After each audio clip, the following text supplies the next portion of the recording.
Hello students, welcome to the ultimate classes. आप लोगों को बहुत ही लंबा समर वेकेशन मिल गया और मैं होप करती हूँ कि आप लोगों ने इस टाइम पे अपने अपने टाइप से प्रैक्टिस किया होगा, कोई चीज भूला नहीं होगा पहले का। तो आज हम लोग एक न्यू चैप्टर शुरू करने जा रहे हैं। लास्ट किस किस को याद है हम लोगों ने क्या किया था? हम लोगों ने बोर्ड्स एंड स्ट्रीम्स के प्रॉब्लम सॉल्व किए थे और मैंने आपको बोला था कि आप जाके अपने से सारा प्रैक्टिस कीजिएगा। और आज हम लोग एक न्यू चैप्टर शुरू करने जा रहे हैं जो कि है problems on trains. Problems on trains के क्वेश्चंस को समझने के लिए हम लोग पहले कुछ कुछ चीज अपने दिमाग में हमेशा याद रखेंगे कि अगर कोई स्पीड अगर हम लोगों को किलोमीटर पर आवर पे दिया हुआ है तो उसको मीटर पर सेकेंड करने के लिए क्या करना होगा। मैंने स्पीड एंड डिस्टेंस पे भी आपको बताया है, याद होगा आपको। तो 5/18 से मल्टीप्लाई करना होगा अगर उसको किलोमीटर पर आवर को मीटर पर सेकेंड पे करना है तो। और अगर सेम चीज अगर आपका मीटर पर सेकेंड पे दिया हुआ है और आपको किलोमीटर पर आवर पे कन्वर्ट करना है तो हम लोग क्या करेंगे? करेक्ट, 18/5 से मल्टीप्लाई करेंगे तो ये हम लोगों को मिल जाएगा किलोमीटर पर आवर। हमेशा यूनिट पे ध्यान दीजिएगा बच्चों, क्योंकि बहुत बार मैंने देखा है कि बच्चे मिस्टेक कर देते हैं कि यूनिट को नहीं समझ पाते हैं कि क्या यूनिट में दिया हुआ है और कैसे हम लोग निकालेंगे। तो ये चीज को हमेशा ध्यान में रखिएगा कि किलोमीटर पर आवर को मीटर पर सेकेंड पे कैसे कन्वर्ट करेंगे और मीटर पर सेकेंड को किलोमीटर पर आवर पे कैसे कन्वर्ट करेंगे। ठीक है, अब आप लोग समझिए ट्रेन का। तो ट्रेन अगर जा रही है, सपोज इस डायरेक्शन पे जा रही है ट्रेन और ट्रेन का लेंथ है L, ठीक है, तो इसका स्पीड कितना हो जाएगा? Distance by time. ठीक है, अब सपोज आपको पूछा जाता है कि ये जो ट्रेन जा रही है वो एक पोल को क्रॉस करती है या फिर एक आदमी को क्रॉस करती है जिसका कि हम लोगों को लेंथ या विड्थ नहीं दिया हुआ है। एक छोटा सा एक पर्टिकुलर आदमी है या एक पोल है एक पर्टिकुलर डिस्टेंस पे, तो इसमें अगर पूछा जाएगा कि स्पीड कितना था ट्रेन का, कितने टाइम पे कन्वर्ट की, तो इसमें डिस्टेंस हम लोग लेंगे, क्या लेंगे? L, और टाइम हम लोगों को जो दिया हुआ है वो टाइम हम लोग लेंगे। ठीक है, तो हम लोगों का निकल जाएगा स्पीड। यहाँ L क्या हो गया? Length of train, length of train हो गया L। ठीक है, और अगर यही चीज दिया हुआ रहेगा कि एक ऑब्जेक्ट को मतलब ओवरटेक कर रहा है, ऑब्जेक्ट को क्रॉस कर रहा है जिसका कि लेंथ दिया हुआ है m और इसको ट्रेन क्रॉस कर रही है जो कि ट्रेन का लेंथ है L, तो ऐसे में स्पीड हो जाएगा, डिस्टेंस हो जाएगा इसका L plus m divided by time. ठीक है, ये चीज याद रहेगा आप लोगों को कि अगर एक आदमी को या एक पोल को क्रॉस कर रही है तो उसका डिस्टेंस हो गया L जो कि स्पीड ऑफ जो कि लेंथ ऑफ ट्रेन है, और अगर किसी एक पर्टिकुलर विड्थ को क्रॉस कर रही है, कोई एक ऑब्जेक्ट को क्रॉस कर रही है कि जिसका कि डिस्टेंस m है, तो उसके केस में स्पीड हो जाएगा L plus m by time.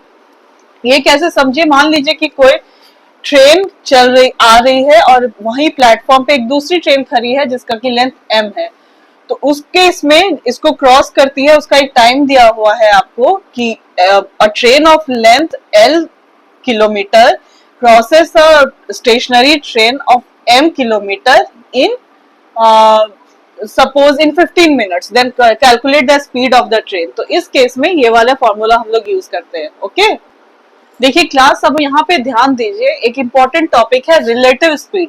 Relative speed मैंने एक बार पहले भी आपको बताया था, अगर आपको मेरे पिछले क्लास याद है तो, कि रिलेटिव स्पीड का मतलब होता है कि सपोज कि दो ऑब्जेक्ट ट्रेवल कर रहा है किसी डायरेक्शन पे, मान लीजिए सेम डायरेक्शन पे ट्रेवल कर रहा है, एक A और एक B, तो A के कंपैरिजन में B का कुछ स्पीड होगा, B के कंपैरिजन में A का कुछ स्पीड होगा, उसको बोलते हैं रिलेटिव स्पीड। मतलब कि हम लोग अगर बाहर से देख रहे हैं तो एक दोनों के रिस्पेक्टिव में ये लोगों का स्पीड क्या होता है, उसको बोलते हैं रिलेटिव स्पीड। तो रिलेटिव स्पीड कैसे निकालेंगे? अगर ये सेम डायरेक्शन पे जा रहा है, सपोज ट्रेन A और ट्रेन B, U का स्पीड है U किलोमीटर पर आवर और B का स्पीड है V किलोमीटर पर आवर, तो इस केस में रिलेटिव स्पीड कितना हो जाएगा? इस केस में रिलेटिव स्पीड हो जाएगा, इन लोगों का रिलेटिव स्पीड हो जाएगा u minus v kilometre per our. समझिए आप लोगों ने, u माइनस v क्यों हुआ? सपोज कि हम लोग एक ट्रेन पे बैठे हुए हैं, ठीक है, और हम लोग के साइड से भी कोई ट्रेन जा रही है, तो अगर वो सेम डायरेक्शन पे जा रही है तो उन लोगों को ज्यादा टाइम लगेगा एक दूसरे को क्रॉस करने पे। इसी वजह से लोगों का स्पीड क्या होता है, स्पीड वो जितने पे चल रही है उतने पे तो हम लोगों को नहीं दिखेगी, क्योंकि ये भी एक स्पीड पे चल रही है, वो भी एक स्पीड पे चल रही है, तो स्पीड माइनस हो जाता है। बट यही अगर रिलेटिव स्पीड अगर अपोजिट डायरेक्शन पे चल रहा हो, सपोज ए इस डायरेक्शन पे चल रहा हो और बी इस डायरेक्शन पे चल रहा हो, तो हम लोग देखते हैं कि ट्रेन जिस तेजी से चल रहा है उससे बहुत तेजी से इसको क्रॉस कर लेता है, अगर दोनों ट्रेन चल रही होती है तो अपोजिट डायरेक्शन पे, है ना। अगर आप लोग इधर जा रहे हैं, इस डायरेक्शन पे जा रहे हैं और कोई ट्रेन वेस्ट डायरेक्शन से आ रही है, तो आप लोग देखते हैं कि क्रॉस करने के टाइम पे स्पीड और बढ़ा हुआ फील होता है। तो उस केस में इसका रिलेटिव स्पीड क्या हो जाता है, उस केस में इसका रिलेटिव स्पीड हो जाता है u plus v kilometre per our. ठीक है, देखिए क्लास में आप लोगों को जितना कुछ भी बताती हूँ ना, पहले मैं कोशिश कर रही हूँ कि आप लोगों को बेसिक क्लियर करूं, क्योंकि एग्जाम्स में नॉर्मली बेसिक से उठा के ही क्वेश्चन पूछते हैं, थोड़ा उसको कैलकुलेट करने का जरूरत होता है। अगर आपका बेसिक क्लियर होगा तो किसी भी तरह का क्वेश्चन आपको आएगा तो आपको सॉल्व करने पे दिक्कत नहीं होगा। इसीलिए मैं पहला क्लास पे ध्यान देती हूँ कि आप लोगों का बेसिक क्लियर हो जाए कि क्या होता है स्पीड, क्या होता है, कैसे निकालते हैं, रिलेटिव स्पीड क्या होता है, अगर किलोमीटर पर आवर पे है तो मीटर पर सेकंड पे कैसे कन्वर्ट करें, मीटर पर सेकंड पे है तो किलोमीटर पर आवर पे कैसे कन्वर्ट करें, ताकि ये सब छोटा छोटा मिस्टेक आप लोग नहीं कीजिए एग्जाम में और आप लोग अच्छा नंबर लाइए। अब देखिए क्लास, यहाँ पे अगर दिया हुआ होगा आपको कि सपोज कि ट्रेन जो ए है उसका लेंथ ए है और ट्रेन बी है इसका लेंथ बी है, और ये अपोजिट डायरेक्शन पे अगर जा रही है, तो आपको अगर निकालने दिया जाए कि तो टाइम कितना लग रहा है इन लोगों को एक दूसरे को क्रॉस करने पे, तो कितना टाइम लग रहा है इसको याद रखिएगा, time taken to cross each other, दोनों का लेंथ प्लस हो जाएगा, क्योंकि डिस्टेंस कितना कवर कर रहे हैं, दोनों का लेंथ मिला के डिस्टेंस कवर कर रहे हैं, तो डिस्टेंस हो जाएगा a plus B by speed हो जाएगा u प्लस v।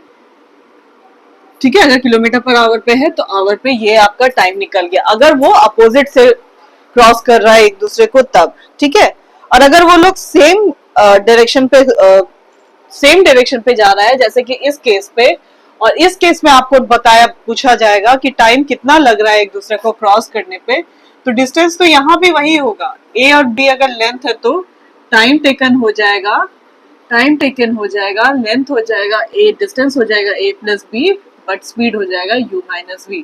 ये हो गया टाइम टेकन। ठीक है, इतना क्लियर है आप लोगों को?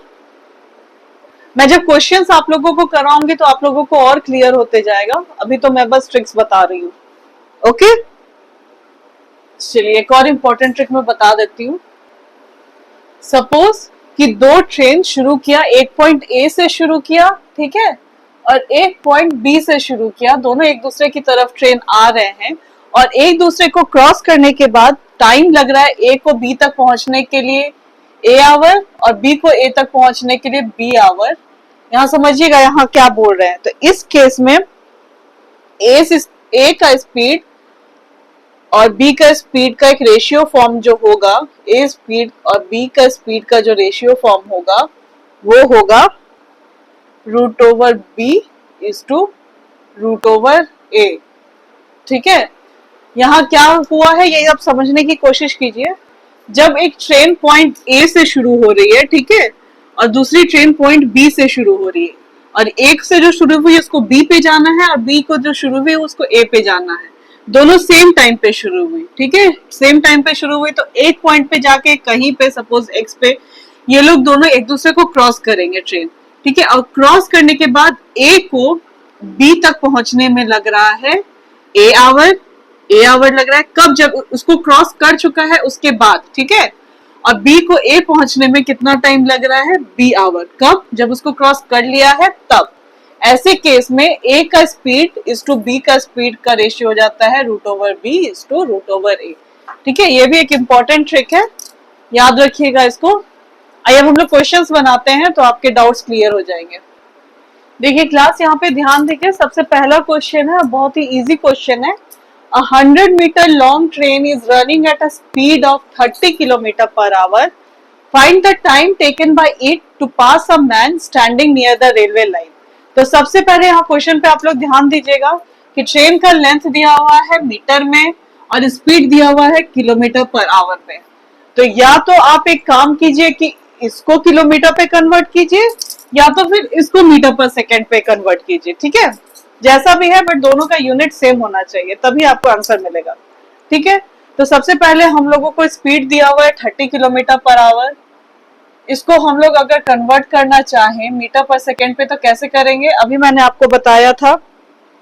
30 इंटू मीटर पर सेकेंड पे कन्वर्ट करने के लिए 5/18 मीटर पर सेकेंड, ठीक है, क्लियर। 10 3 6 2 5 2 3, तो ये हो गया 25/3 मीटर पर सेकेंड, ओके। तो हम लोगों को यहाँ पे स्पीड कितना निकल गया, 25/3 मीटर पर सेकेंड। तो स्पीड का फॉर्मूला क्या होता है, डिस्टेंस बाय टाइम, ठीक है। यहाँ पे क्या लिख रहा है आपको कि उसने मैन को कितना टाइम पे क्रॉस किया, ठीक है। तो मैन का तो कोई लेंथ हम लोग लेंगे नहीं, तो यहाँ पे डिस्टेंस क्या हो जाएगा, डिस्टेंस हो जाएगा ट्रेन का जितना लेंथ है वो। मैंने आपको बताया अगर पोल को पास कर रहा है या किसी इंसान को पास कर रहा है तो ऐसे केस में ट्रेन का जो लेंथ होता है वही हम लोग डिस्टेंस समझेंगे, ठीक है। तो 25/3 डिस्टेंस हो गया 100 मीटर। हम लोगों को निकालना है टाइम, ठीक है। तो टाइम निकल जाएगा, कैसे निकलेगा, 100 into 3 divided by 25 4 equal to 12 seconds में। कितना आंसर इजी निकला, समझे आप लोग, सेकेंड्स में, क्योंकि हम लोगों ने यहाँ पे सेकेंड पे निकाल दिया है। आप लोग थोड़ा अपना दिमाग लगाइएगा कि आप लोगों को मीटर पर सेकेंड पे ज्यादा कंफर्टेबल होगा बनाने पे कि किलोमीटर पर आवर पे, उस हिसाब से बनाइए। जैसे अगर हम लोग यहाँ पे अगर किलोमीटर पे ले लेते तो ये हो जाता 0.01 करके, और उसके बाद फिर हम लोग बनाते तो थोड़ा कॉम्प्लिकेटेड होता। ऐसा नहीं है कि आंसर नहीं निकलता, बट कॉम्प्लिकेटेड निकलता, क्योंकि आवर में तो नहीं निकालना है ना। मैन को क्रॉस करने पे उसको कितना टाइम लगेगा, कुछ सेकंड्स ही लगेगा अगर ट्रेन चल रही है, तो आवर्स में तो लगेगा नहीं। तो ये सब छोटा छोटा चीज अगर आप लोग ध्यान में रखिएगा तो आपको इजी होगा बनाने में। आइए नेक्स्ट क्वेश्चन पे चलते हैं। तो क्लास यहाँ पे ध्यान दीजिएगा, a train is moving at a speed of 132 kilometre per hour. If the length of the train is 110 metre, how long will it take to cross a platform of 163 metre length. तो यहाँ पे क्या हो जाएगा, distance क्या हो जाएगा, दोनों प्लस हो जाएगा। क्यों, क्योंकि प्लेटफॉर्म का भी एक लेंथ है, तो उसको क्रॉस करने के लिए उसको टोटल कितना डिस्टेंस ट्रेवल करना है, अपना लेंथ प्लस उस प्लेटफॉर्म का लेंथ, उतना टाइम उसको लगेगा। तो सबसे पहले हम लोग क्या करेंगे, करेक्ट, सबसे पहले हम लोग किलोमीटर पर आवर को मीटर पर सेकेंड पे कन्वर्ट करेंगे, क्लियर, मीटर पर सेकेंड पे कन्वर्ट करेंगे। 6 3 18, 6 2 12, 6 2 12 22, 2 10, 110/3 मीटर पर सेकेंड, ये हो गया इसका स्पीड, ठीक है। अब हम लोग निकालेंगे इसका time, speed equal to distance by time, formula याद रखिएगा, speed equal to distance by time. Speed हम लोगों को पता है 110/3, डिस्टेंस हम लोगों का कितना हो गया, 110 प्लस 163 बाय टाइम, ठीक है, क्लियर। तो हो गया हम लोगों का 110/3 इक्वल टू 273 बाई टाइम। तो टाइम हम लोगों का हो गया 273 इंटू 3 डिवाइडेड बाई 110, ठीक है। कहीं कोई डाउट,